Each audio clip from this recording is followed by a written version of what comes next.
Most businesses only focus on growing and expanding, and they give little to no attention to their exit strategies until after exit is staring them in the face.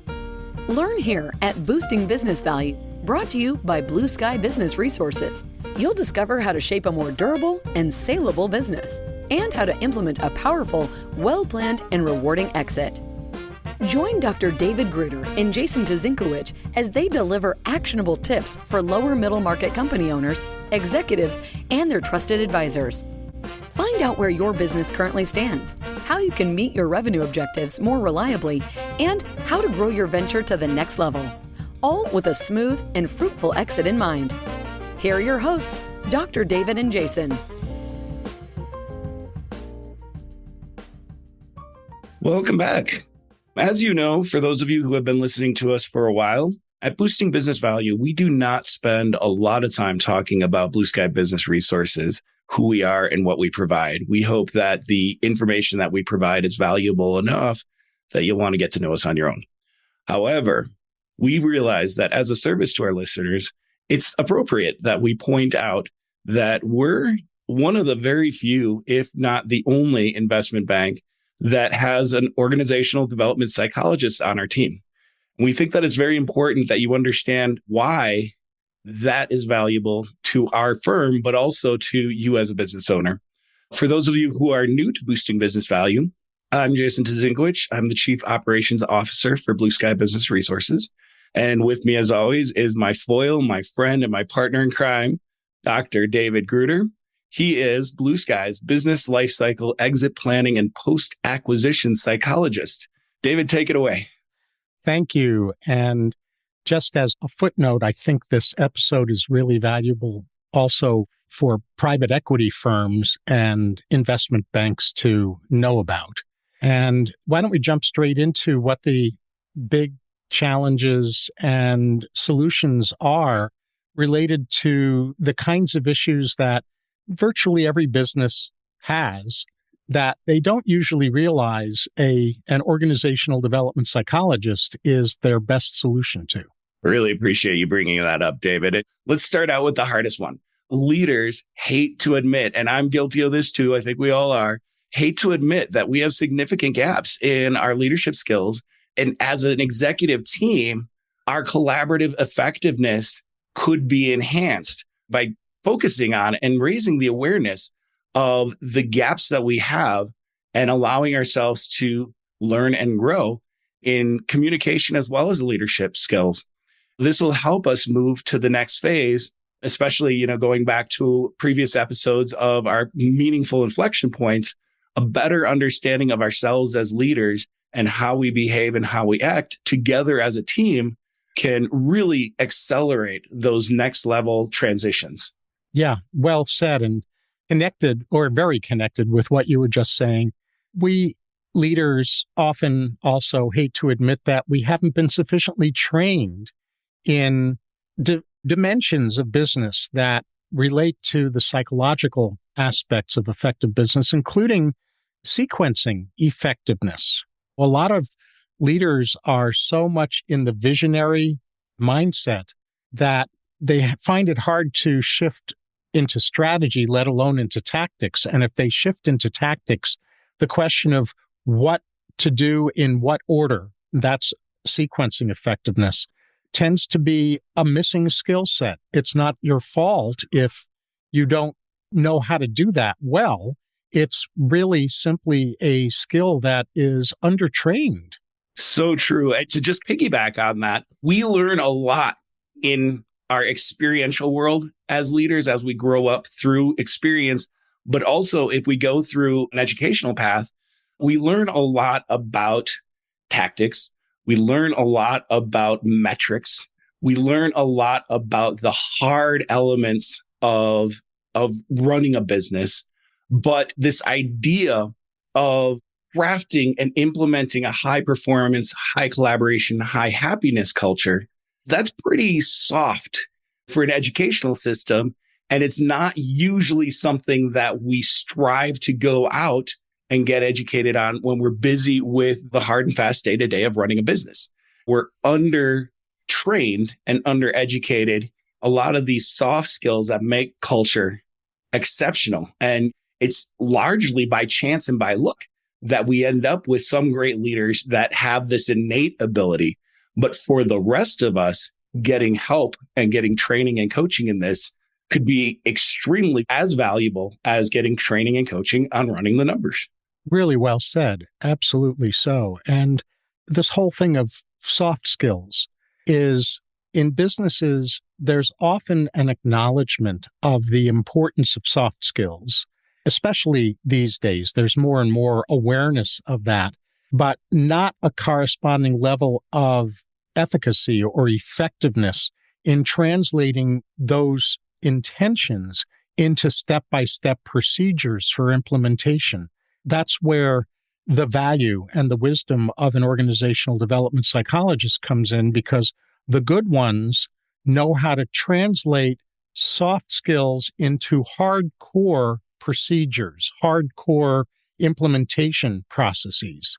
And I think along with that, another not fully connected dimension to this that's just as important is that you and I, Jason, often see, probably most often see, that business owners imagine that they're exit ready before they and the business actually are exit ready.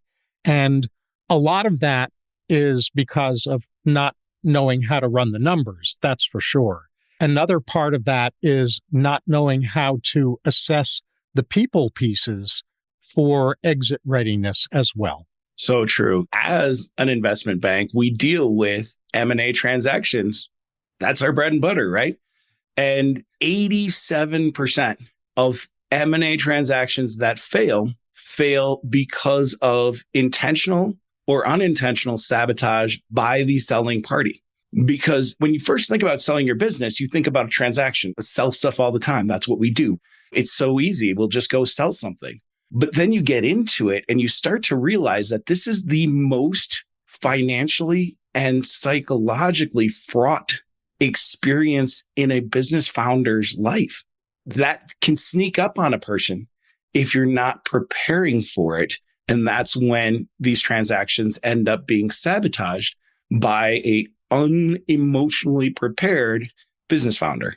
Absolutely. And the thing that I would add about that is virtually every M&A firm knows this, but very few have the expertise on board to do something about it on the psychological level of what creates these M&A dramas. And then there's post-exit. There are two aspects of post-exit, whether it's through succession or acquisition. One has to do with the owner having a next chapter in their life after exiting the business that they're on fire about living into. And a lot of business owners don't have that, or they have it in mind in some kind of vague, fuzzy intention level way, but not in the brass tacks, how am I going to implement it kind of way. And then there's also in post-exit, the issue of the new acquirer or the new CEO is how are they going to integrate into this company? How are they going to work with the existing personnel and the existing culture and the things that made the company acquisition worthy in the first place without tinkering with the company in ways that actually turn it into something that isn't as profitable as what they were buying because they're so intent on putting their own stamp on the company without the psychological savvy to determine what parts of the stamp do they want to put on the company that are actually going to help it elevate to the next level versus turn it into something that's different from what made it successful in the first place. Great points. And the other part of this is there are a whole lot of other people involved between other than just the seller and the new CEO. This trickles through the entire company culture.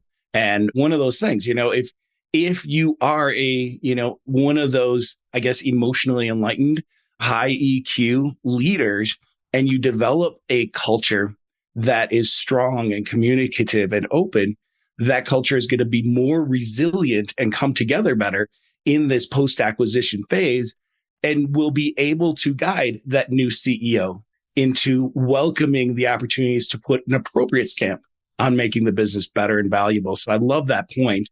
And then the last one, this one's the big elephant in the room, the double stigma. This is a double whammy for the ego. Not only are we saying business leaders, business owners, you need to ask for help.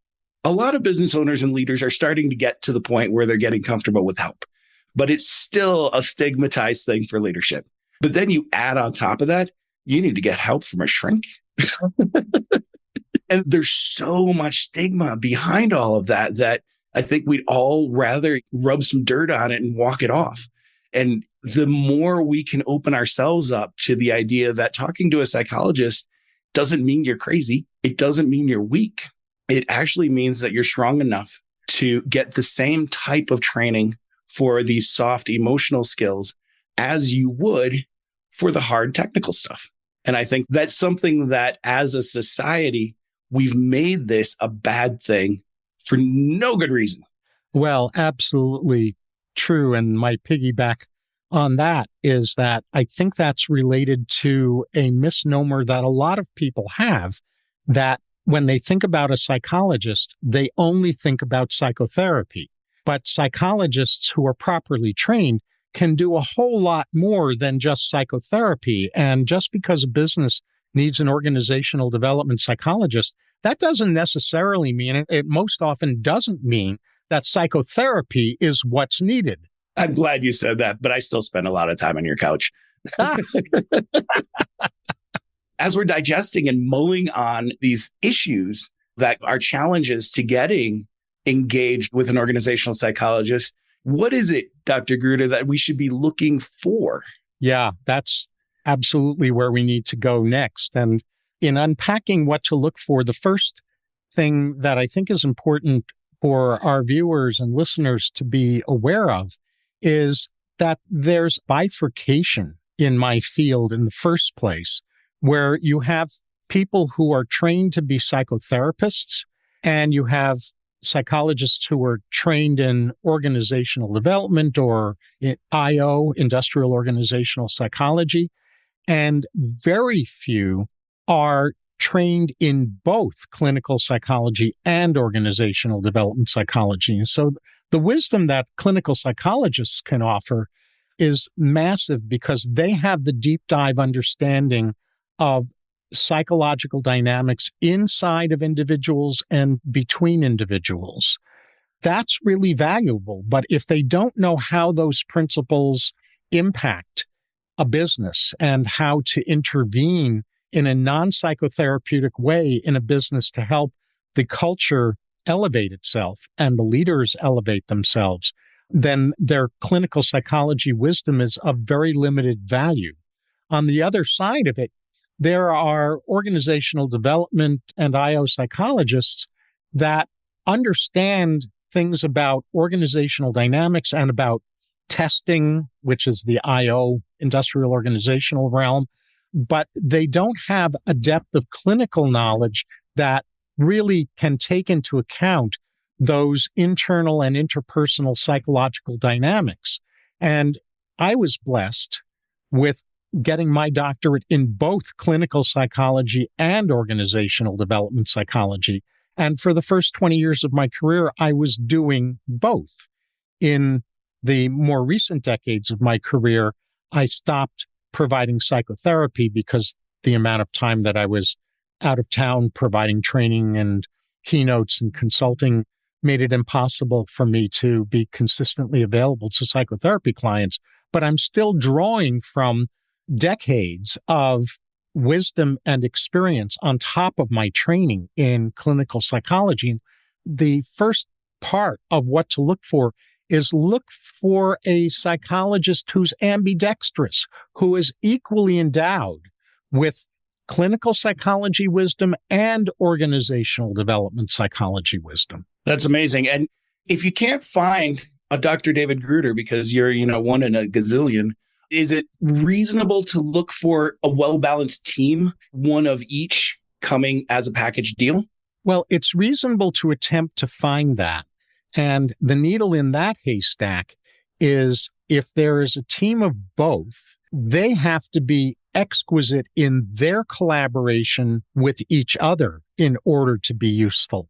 And on top of that, generally the cost of having two psychologists is a little higher than the cost of having one. Lucky for our listeners, we've got you. But before we even get into this, I feel like there's this phase that preempts getting engaged with a psychologist, which is getting yourself and your team prepared for having this work done. You have to have an openness and a willingness and an ability to be trained and educated in this way before you can sign up. Is that correct? Not only is it correct, but it reminds me of one of my favorite light bulb jokes. How many psychologists does it take to change a light bulb? Tell me, doctor. Only one, but the light bulb has to really want to change. Classic.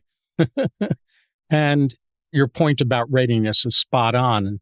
And then it's also, in terms of what to look for, it's really crucial to understand what your journey with a business lifecycle organizational development psychologist is going to look like, because there are a number of components to that journey.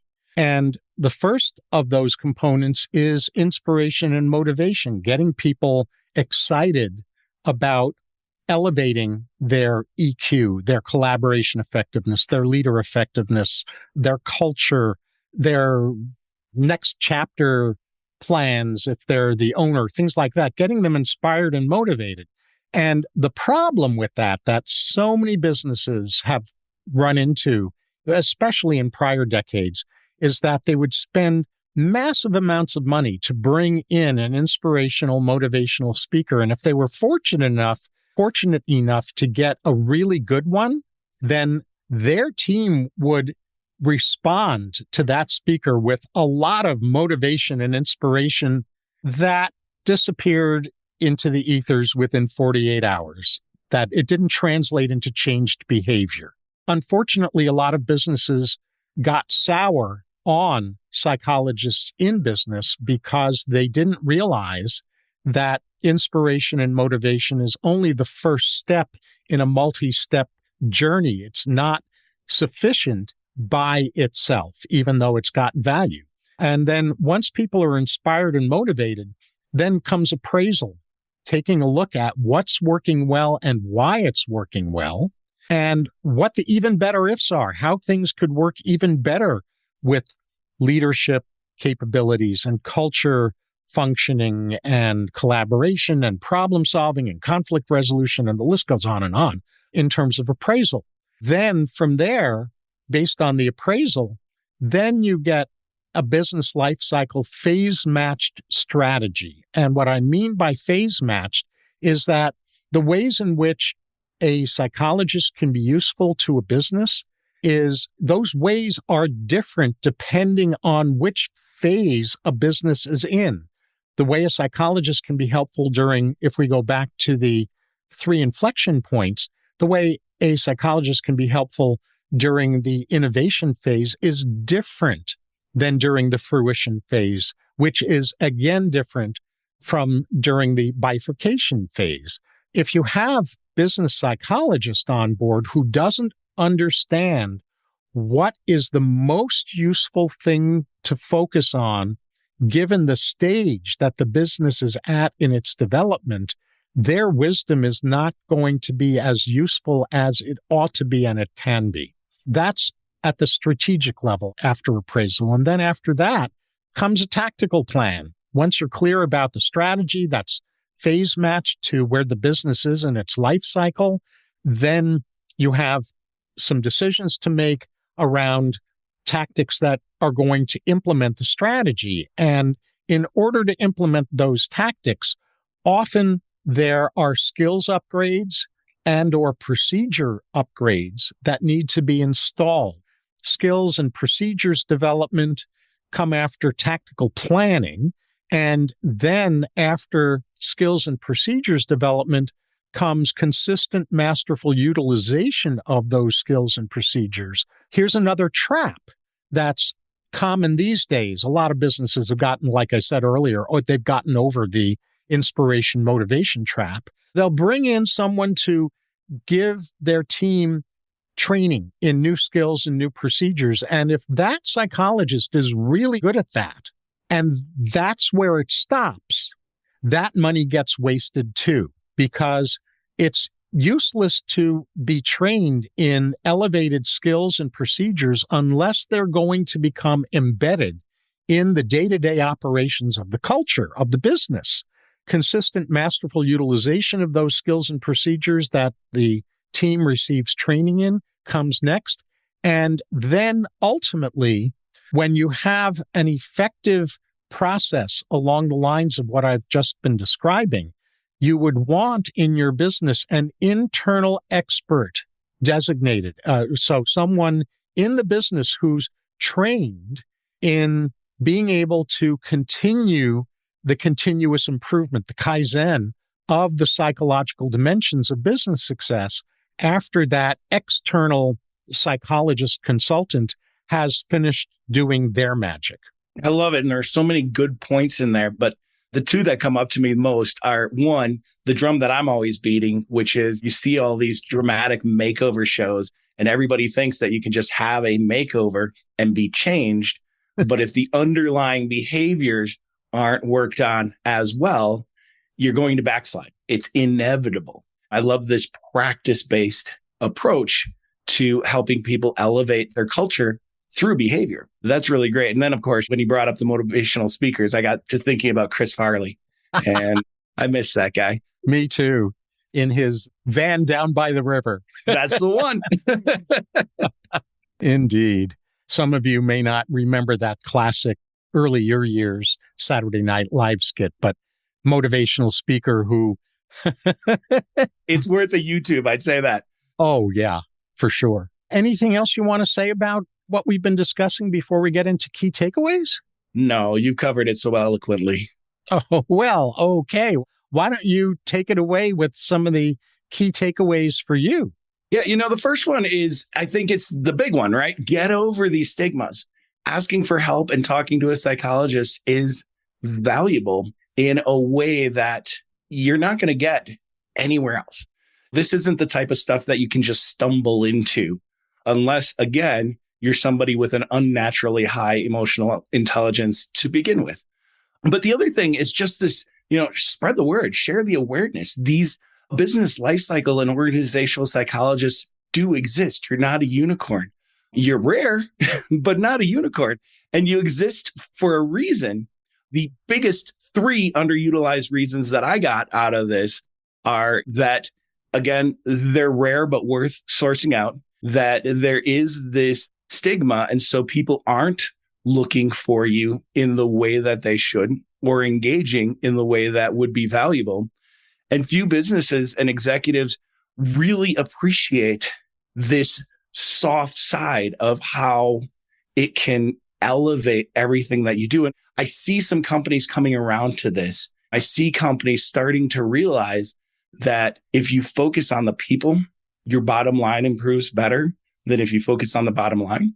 It's still rare. It's still unique. And this is the type of thing that I think is really powerful and why we wanted to make this podcast in the first place. Yeah, incredibly well said. And this ties in with the takeaway that I want to most emphasize, which is related to how painful it is for me to see businesses and their leadership and their culture suffer because they don't have access to professionals like me. They know that there are psychological dimensions to be addressed.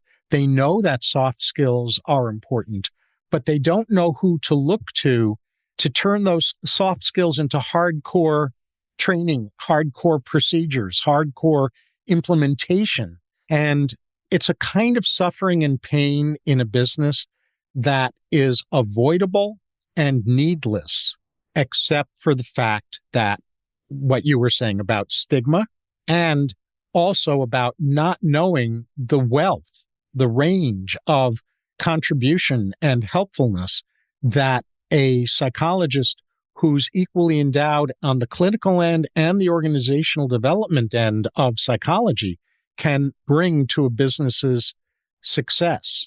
And then the final takeaway for me is about overcoming the stigmas. As I said earlier, the starting place for overcoming those stigmas is stop thinking of psychology as only psychotherapy. It is not only psychotherapy, and it has so much more beyond psychotherapy to offer to businesses, to governments, to international relations, to all levels of society and humanity beyond psychotherapy. And it's really a crime that competent psychologists aren't being used far more extensively in business and in governance. It's true. You might have a branding problem there. Should we devote a future episode to that? Oh, boy. For sure, that's true. Any final comments before we wrap this up? I'm good. Thank you. Well, then, on behalf of you, Jason Tuzinkowicz, and myself, we thank you once again for listening to this particular episode. And we want to once again remind you to click the subscribe button so you can be notified immediately when we release future episodes. And we are always looking forward to reading your thoughts and questions and topic suggestions and other requests in the comments section at the bottom of each episode's page. And all of the episode pages are available through blueskyadvisors.net/podcast. Or if you just go to blueskyadvisors.net, in the top menu, you'll see a podcast option there too. And lastly, we want to invite you to take advantage of Blue Sky's free surveys for gauging your business health more accurately. These are incredibly potent surveys, that each of which takes only a few minutes to complete. And yet, even though they're not time-consuming to complete, what you get as part of completing the survey at no cost is real-time feedback and recommendations. In my opinion, it would really be foolhardy to not invest that small amount of time in order to get that massive value.